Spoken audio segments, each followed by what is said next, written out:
there's more than you think. It's just unfortunately we don't have the majority yet, so we're kind of working on it. But you're not wrong. Look, there's just sort of a default position of everybody in this town to do what they've always done and to bow down to whoever's coming at them with the scare tactics, right? Someone's going to die. Something bad's going to happen. So you must spend a bunch of money we don't have and then take that money and give it to foreign governments rather than defending America.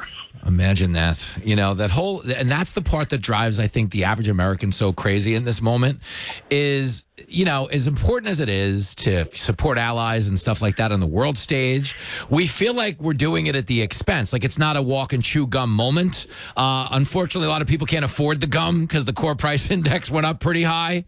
So, I mean, maybe is there a world out there where we can do both? Because I think that would be an easier sale. Well, look, I mean, that was everything. I spent 4 hours last night in the Speaker's office, and we were all working to try to achieve a path forward. I believe that we should stand alongside Israel. I was trying to get to a place where we could put a Israel-only bill on the floor and then have a debate about pay for, and then have a debate over Ukraine and the border. And I was willing to put anything on the table to think through it, right? And unfortunately, that's not the path that's been chosen. They were going to jam us with a $95 billion, hear that again, what? $95 billion package of money going overseas. Yeah. To Ukraine, to Israel, to Taiwan. Some of that money will get to Hamas.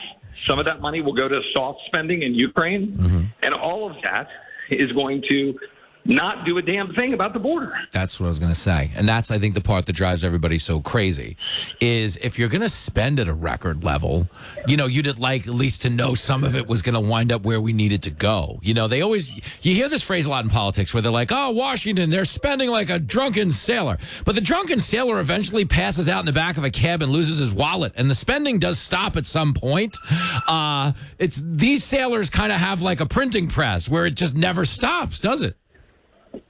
No, that's right. I mean, look, just today, Bret Baier reported that so far this year in fiscal 24, they're not even 6 months in, we have had, or a little over 6 months in, we've had 24,300 Chinese nationals, 85% of whom are single adults, have come into our country. Now, that's more than all of FY23, where we had about 24,000. And get this, in FY20 or 21, we had like 380.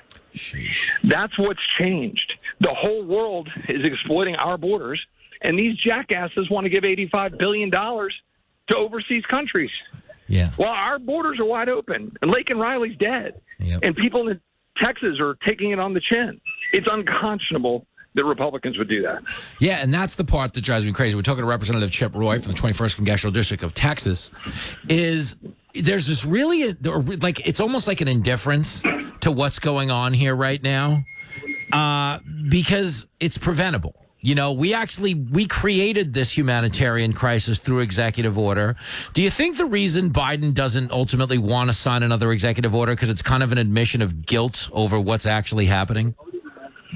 Yeah, I mean, look, I think he gets the joke, right? He knows what the situation is at the border. He's been willing to ride that out. They're going to keep kind of tightening it down. They can do a lot of it without executive order. Okay. So the numbers have dropped from the 10,000 to 12,000 in December. They're now like 5, 6, 7,000 a day. You had about 190,000 southern border, about 250,000 total last month. He's going to shrink those numbers heading into the election so he can try to at least, we're starting to have some success and we're working on it, blah, blah, blah, in order to be politically in a better spot. The fact is they have no desire to secure the border. If they did, they could.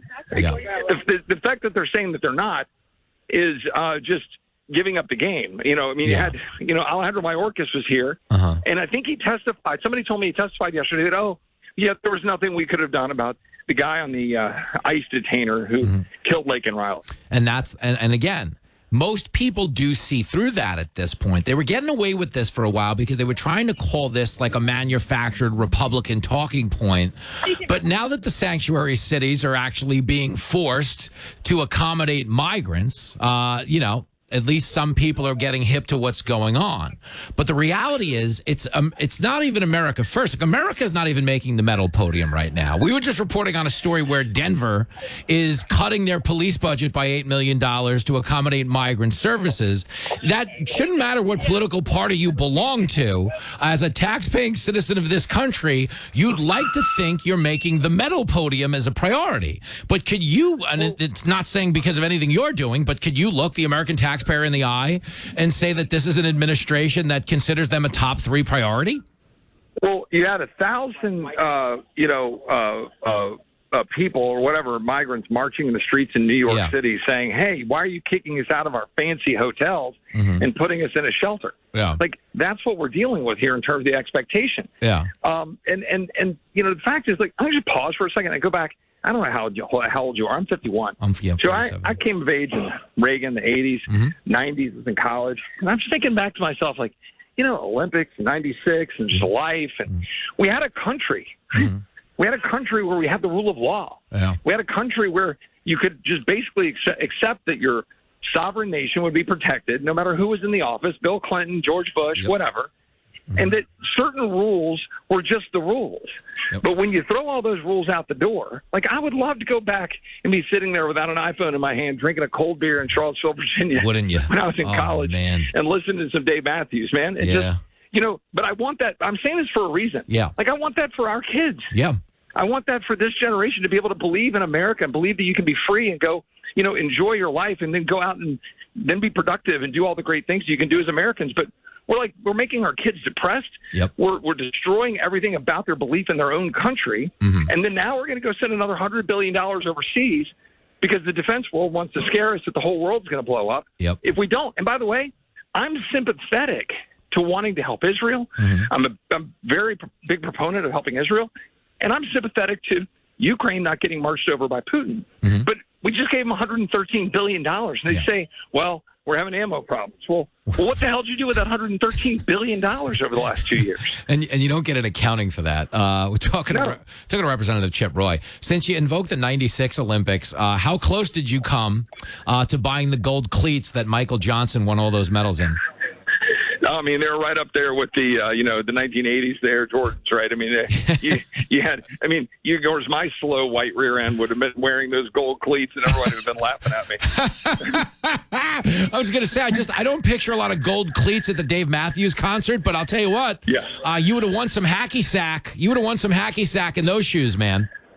Yes, no question. Crazy talk. Well, listen, the one thing we really appreciate you about you is your candor, man. I mean, when you look at the country right now, everything we're talking about is greater good, meaning we may divide these into Republican issues and Democratic issues, but it doesn't matter what party you're beholden to, the border affects you. It doesn't matter what party you're beholden to, the spending affects you.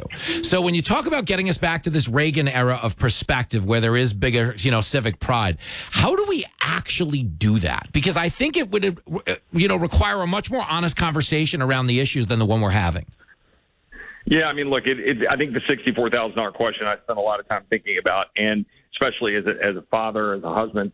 And I think it begins and ends with, restoring a belief in our country. Like, we had difficulties right in the 60s and 70s. Ronald Reagan came in, and he made clear this is a great country. We should be proud of our country. Look, we're going to have our 250th birthday here in 2 years, in 2026. I think we've got to restore a sense of belief in what America is, what we believe. And importantly, we got to restore the boundaries, the rule of law. We've got to get back to families, communities, civic virtue. Again, to some degree, we got to put these damn devices down. You got our kids that are sitting there spending 8 hours a day on these ridiculous devices. You want to know why they're depressed? I know. Get out. I love these videos you see out there on social media. They'll post a video from like 1998. There's a bunch of kids sitting at a party with a red Solo cup. Listen to some music or just some people hanging out, Or if you look at the Masters, they don't allow devices. They're all just sitting there, the patrons talking. They're not zooming in on a picture. They're not tweeting. They're not putting stuff on, Instagram. They're talking to each other. So we need to restore our community, and we need to restore the rule of law, and we need to restore belief in this great country again.